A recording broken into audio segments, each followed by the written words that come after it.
Alright, here is my new joiner.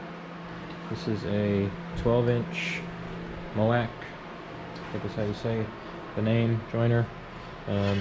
Clearly the guard got a little screwed up there in the last owner, or the last user. I don't want to necessarily say last owner, because he said he did not use the machine, he just flipped it.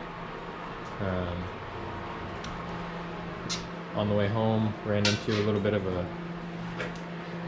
weather problem, and salt sprayed up on the machine. So I have to get that cleaned up ASAP and get the beds cleaned up and waxed up, and then I will get to sharpening the knives in the cutter head and getting everything all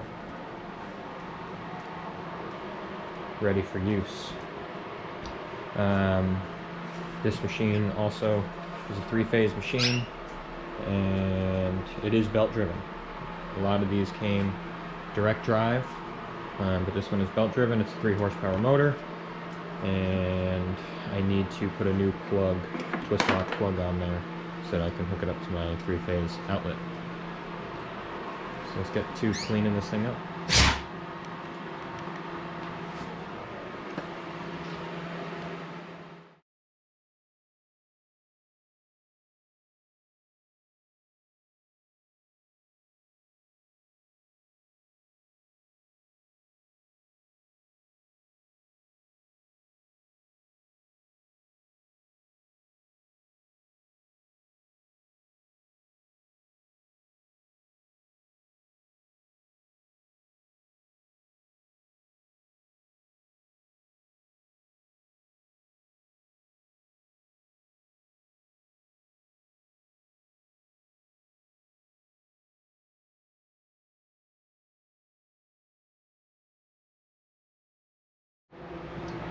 So as you can see in the last shot, we got this cleaned up a little bit.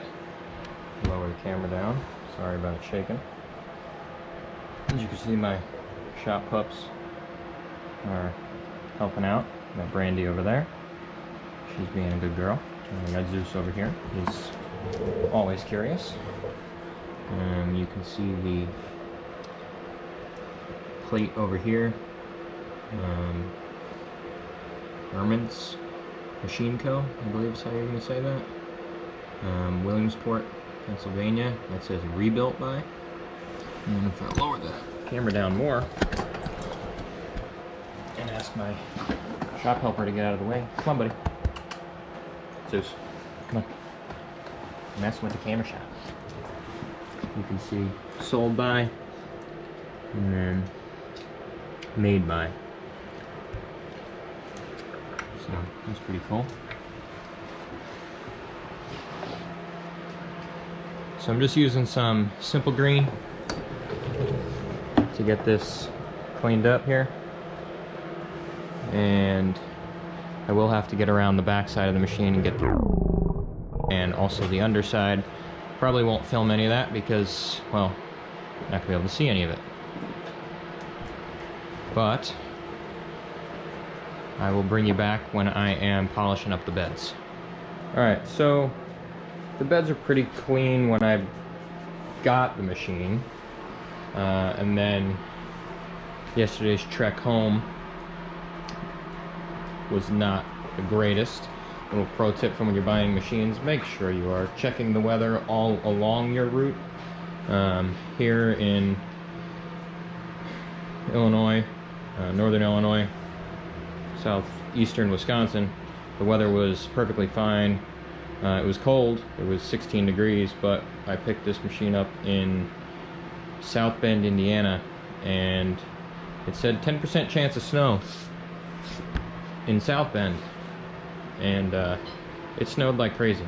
So when I got home, I immediately cleaned it up as best I could, and I was so tired, went to sleep.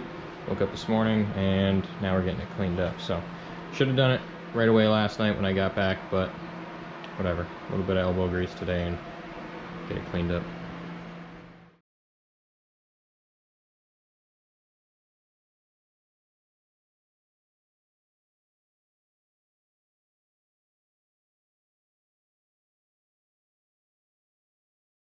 Alright, so I'm going to start polishing up the beds.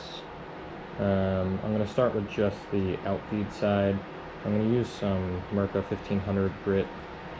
I can't think. I'm spacing out on what this is called. Steel wool, not steel wool. The name will come to me, of course, as soon as I turn the camera off. But this is what I'm going to use, with a little bit of Simple Green as a lubricant.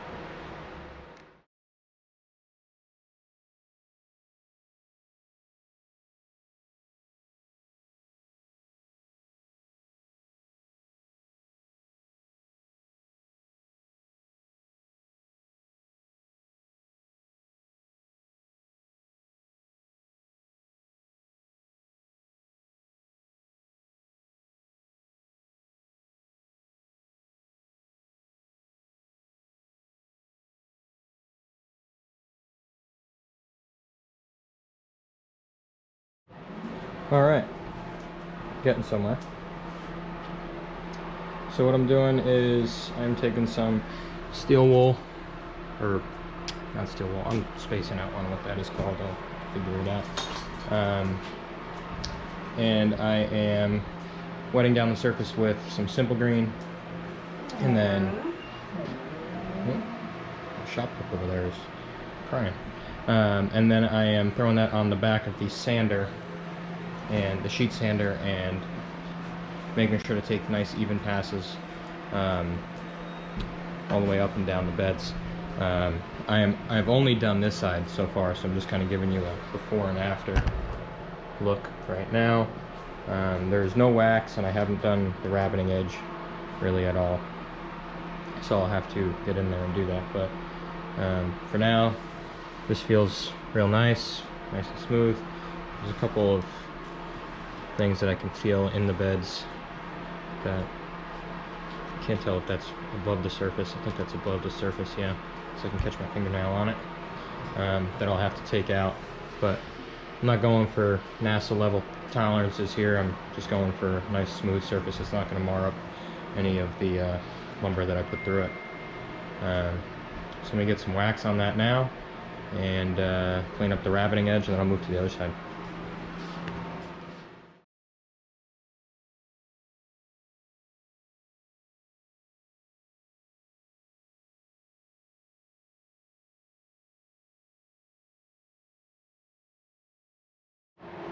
Alright, got the beds all waxed up. Feels pretty good to the touch. The only reason why I threw wax on this one and didn't do a third go around with the Scotch-Brite pad, that's the name, I kept calling it steel wool before, it's just because I got to call it a day for working on it. So I'm also going to close out this video here. In the next video, we will tackle cleaning up the guard and then also the fence. So stay tuned for that. Get some blades sharpened, and we'll do a bunch more custom making a shroud and all of that. So stay tuned.